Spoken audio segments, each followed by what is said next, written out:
आदरणीय पेंशन धारकों को मेरा सादर नमस्कार। सूत्रों के हवाले से खबर।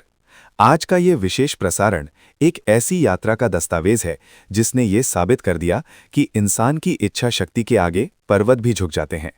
ये कहानी है अशोक रावत जी की, एक ऐसा नाम जो आज पेंशनर आंदोलन का पर्याय बन चुका है। एक ऐसी शख्सियत जिसने कोरोना महामारी के उस भयावह दौर में भी अपने संकल्प की ज्वाला को धधकते रखा, जब पूरी मानवता सिमटकर अपने घरों में कैद हो गई थी। वो समय था ईस्वी सन 2019 और 2020 का वो संध्याकाल, जब धरती ने अपने इतिहास का सबसे विकट संकट देखा। कोरोना वायरस ने पूरी मानव जाति को अपने चंगुल में जकड़ लिया था। हर तरफ मौत का सन्नाटा पसरा हुआ था। शमशान घाटों में चिताएं दिन रात धधक रही थीं। अस्पतालों के बाहर ऑक्सीजन के लिए लंबी लंबी कतारें लगी थीं और हर इंसान अपने घर की चार दीवारी में कैद होकर जीवन मरण की जंग लड़ रहा था। ऐसे भयावह माहौल में जहां हर कोई अपनी जान बचाने में व्यस्त था, एक शख्स ऐसा भी था जिसकी चिंता का केंद्र उसकी अपनी जान नहीं बल्कि लाखों अनजान चेहरों का भविष्य था। अशोक रावत जी के हृदय में एक ज्वालामुखी उबान पर था। उनकी आंखों के सामने वे अनगिनत चेहरे तैर रहे थे। वे बुजुर्ग दंपत्ति जिनकी पेंशन महीने के तीसरे हफ्ते ही खत्म हो जाती। वे वृद्ध माता पिता जो दवा के अभाव में दांतों तले उंगली दबाने को मजबूर हैं। वे बुजुर्ग विधवाएं जो पति की मृत्यु के बाद आधी पेंशन पर गुजर बसर करने को अभिशप्त हैं। वे परिवार जो अपने बुजुर्गों को बोझ समझकर किनारे कर रहे हैं। पेंशनरों का ये आंदोलन अब अपने चरमोत्कर्ष पर था और अशोक रावत जी भली भांति जानते थे, यदि इस नाजुक घड़ी में थोड़ा भी विराम आ गया तो ये आवाज सदा के लिए दब जाएगी। सड़कें सूनी पड़ी थीं, चौराहे वीरान थे, धरने, प्रदर्शन, रैलियां, जुलूस, सब कुछ अतीत की बातें बनकर रह गए थे। पर अशोक रावत जी ने इस विषम परिस्थिति को अपना गुरु बनाया, चुनौती को अवसर में बदला। उन्होंने तकनीक को अपना मंच बनाया, डिजिटल माध्यम को अपना हथियार। वे स्वयं कंप्यूटर की नीली रोशनी में घंटों तक डूबे रहते, ऑनलाइन बैठकों की कड़ियां जोड़ते और हर उस पेंशनर तक पहुंच बनाते जिसके पास स्मार्टफोन था। उन्होंने हजारों, जी हाँ ठीक सुना आपने, हजारों ऑनलाइन बैठकें आयोजित की। एक एक बैठक में सैकड़ों, कभी कभी पेंशनर जुड़ते। वे जुड़ते और अपनी पीड़ा का ब्यौरा देते। कैसे बढ़ती महंगाई ने उनकी कमर तोड़ दी, कैसे बीमारी ने उन्हें आर्थिक रूप से दिवालिया कर दिया, कैसे उनके अपने बच्चे ही उनसे दूर होते गए, कैसे वे समाज में उपेक्षित हो गए। अशोक रावत जी इन तमाम दर्द भरी कहानियों को मूक दर्शक बनकर नहीं सुनते थे। उनकी आंखें नम हो जाती, उनका हृदय बैठ जाता, पर उनका स्वर पर्वत की तरह अडिग रहता। वे कहते, भाइयों बहनों, धैर्य मत खोना, न्याय अब दूर नहीं है, हमारी आवाज़ जरूर सुनी जाएगी, यह आंदोलन अमर है। उनके इन शब्दों में वो अद्भुत ऊर्जा थी, वो दिव्य शक्ति थी जो मुरझाई आशाओं में नई कोपलें उगा देती थी, जो टूटे हुए मनोबल को फिर से खड़ा कर देती थी। उन्होंने सोशल मीडिया के हर कोने अंतर कोने को आंदोलन का अखाड़ा बना दिया। फेसबुक पर उनके विचारोत्तेजक लेख छाए रहते, ट्विटर पर उनके तीखे व्यंग सत्ता प्रतिष्ठान की नींद उड़ाते, व्हाट्सएप के समूहों में उनके संदेश आग की तरह फैलते, यूट्यूब पर उनके वीडियो लाखों बार देखे जाते। वे खुद कैमरे के सामने बैठते और बिना किसी पूर्वलिखित पांडुलिपि के, बिना किसी अभिनय के, बिना किसी दिखावे के सीधे दिल की बात कह जाते। उनका हर शब्द सच्चाई की कसौटी पर कसा होता, उनका हर वाक्य न्याय की पीड़ा से लबरेज होता, उनका हर भाव करोड़ों पेंशनरों की आकांक्षाओं का प्रतिबिंब होता। उन्होंने डिजिटल याचिकाओं का सृजन किया, ईमेल के जरिए हर मंत्रालय, हर विभाग, हर सरकारी दफ्तर को खत लिखे, ऑनलाइन पोर्टलों पर हस्ताक्षर अभियान चलाए। वे हर उस दरवाजे पर दस्तक दे रहे थे, हर उस खिड़की पर आवाज लगा रहे थे जहां से उनकी बात सुनी जा सकती थी। और धीरे धीरे ये डिजिटल कोशिशें एक विराट जन आंदोलन में तब्दील होने लगी। ये कोई साधारण लड़ाई नहीं थी, ये उस व्यवस्था से सीधा टकराव था जो दशकों से पेंशनरों की अनदेखी करती आ रही थी। ये उस नौकरशाही से जंग थी जो फाइलों में दबी पेंशनरों की फरियाद पर सदियों से मौन थी। ये उस राजनीति से संघर्ष था जिसने वरिष्ठ नागरिकों को सिर्फ वोट बैंक तो माना, पर उनके हक की बात कभी गंभीरता से नहीं उठाई। और इस विषम जंग में अशोक रावत जी अकेले सेनापति थे। उनके पास ना कोई सेना थी, ना कोई हथियार, ना कोई राजनीतिक समर्थन, ना कोई आर्थिक मदद। था तो केवल सत्य का अटूट बल, न्याय का गहरा विश्वास और लाखों पेंशनरों का असीम प्रेम। कालचक्र घूमता रहा, समय के पंखों पर सवार होकर वर्ष बीतते गए और फिर वो क्षण आया जब इस आंदोलन ने एक नया आयाम छुआ। वर्ष था ईस्वी सन 2023। ये वर्ष पेंशनर आंदोलन के इतिहास में स्वर्णिम अक्षरों से अंकित किया जाएगा। इसी वर्ष अशोक रावत जी ने आत्मबलिदान का दुर्गम मार्ग चुन लिया। उन्होंने अनशन का ऐलान कर लिया।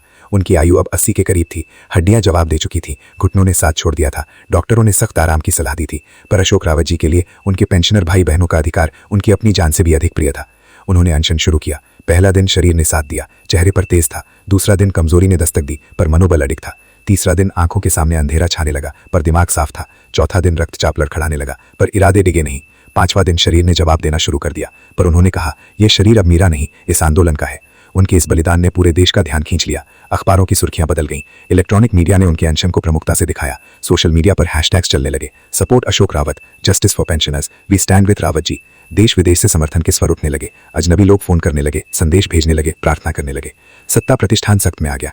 उन्हें लगा था कि ये बुजुर्ग कुछ दिनों में हार मान लेगा, शरीर थक जाएगा, मनोबल टूट जाएगा, पर अशोक रावत जी ने हार नहीं मानी। उनकी थकान ने भी हार नहीं मानी। तब सरकार ने दूसरा रास्ता चुना। उन्हें गिरफ्तार कर लिया गया। एक सुबह पुलिस के बूटों की आवाज़ उनके दरवाजे पर गूंजी। उनके कमरे में घुसकर उनके कांपते हाथों को पकड़कर उन्हें हिरासत में ले लिया गया। पर क्या सलाखों की मोटी छड़ें किसी के इरादों को कैद कर सकती हैं? क्या जेल की ऊंची दीवारें किसी के साहस को सीमित कर सकती हैं? अशोक रावत जी की इस गिरफ्तारी ने आंदोलन की अग्नि में घी का काम किया। हजारों पेंशनर अपने अपने शहरों में सड़कों पर उतर आए। बुद्धिजीवियों, सेवानिवृत्त न्यायाधीशों, पूर्व सैनिकों, प्रसिद्ध लेखकों ने खुलकर सरकार की नीतियों की आलोचना की। मानवाधिकार आयोग ने स्वतः संज्ञान लिया। आम जनता का गुस्सा सड़कों पर उतर आया। रिहाई के बाद अशोक रावत जी और भी अधिक दृढ़ होकर लौटे। उनके चेहरे पर गिरफ्तारी की कोई थकान नहीं थी, जेल की कोई उदासी नहीं थी। उनकी आंखों में वही चिंगारी थी, वही ज्वाला थी, वही अंगारा था जो लाखों दिलों को जला सकता था, जो लाखों मनों को प्रेरित कर सकता था। उन्होंने फिर अनशन किया, फिर गिरफ्तार हुए, फिर रिहा हुए। ये अंतहीन सिलसिला कई बार चला। हर बार वे मुट्ठी भींच कर लौटे। हर बार उनकी आवाज़ पहले से अधिक मुखर हुई। हर बार उनके समर्थकों की फौज पहले से बड़ी हुई। उनकी इस अटूट निष्ठा ने असंभव को संभव की श्रेणी में ला खड़ा कर दिया। जो पेंशनर वर्षों से उदासीन हो चुके थे, जो ये मान चुके थे कि उनकी किस्मत में न्याय नहीं है, वे अशोक रावत जी को देखकर फिर से जी उठे। उन्होंने सीखा कि संघर्ष का कोई विकल्प नहीं होता, कोई शॉर्टकट नहीं होता। उन्होंने जाना कि अधिकार तले हुए चने नहीं है जो मुफ्त में मिल जाए। उनके लिए बलिदान देना पड़ता है, रक्त देना पड़ता है, आंसू बहाने पड़ते हैं। यह आंदोलन अब केवल अशोक रावत जी का व्यक्तिगत संघर्ष नहीं रह गया था।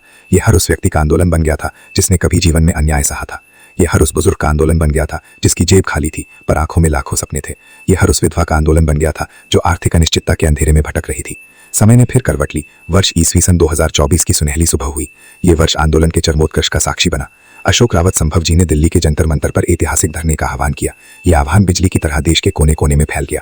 दूर दराज के गांवों, कस्बों, शहरों, महानगरों से पेंशनर दिल्ली की ओर चल पड़े। किसी ने अपनी जमा पूंजी खर्च कर दी, किसी ने गहने गिरवी रख दिए, किसी ने बच्चों से पैसे उधार लिए।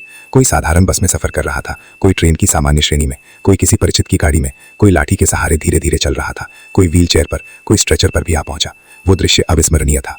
हजारों बुजुर्ग, सफेद बालों वाले, झुर्रियों से भरे चेहरे वाले, कमजोर किंतु दृढ़ संकल्प वाले, एक स्वर में गरज रहे थे, हमें हमारा हक दो। उनकी आवाज में वो गर्जना थी जो सदियों की चाहत तोड़कर निकली थी। अशोक रावत जी इस विशाल जनसागर के ठीक बीचों बीच एक पर्वत की भांति अड़े खड़े थे। उनके चारों ओर हजारों चेहरे थे, हजारों आंखें थी, हजारों आशाएं थी। उन्होंने माइक थामा और उनका स्वर गूंज उठा। हम मर सकते हैं पर झुक नहीं सकते।